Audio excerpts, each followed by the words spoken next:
అఖిల భారతీయ అయ్యప్ప ధర్మ ప్రచార సభ నిర్మల్ జిల్లా బాసరా శ్రీ జ్ఞాన సరస్వతి మాతా మందిరం నుండి శబరిమలై వరకు 45 రోజుల మహాపాదయాత్ర.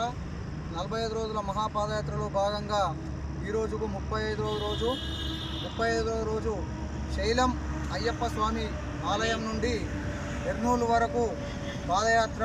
స్వామి శరణమయ్యప్ప.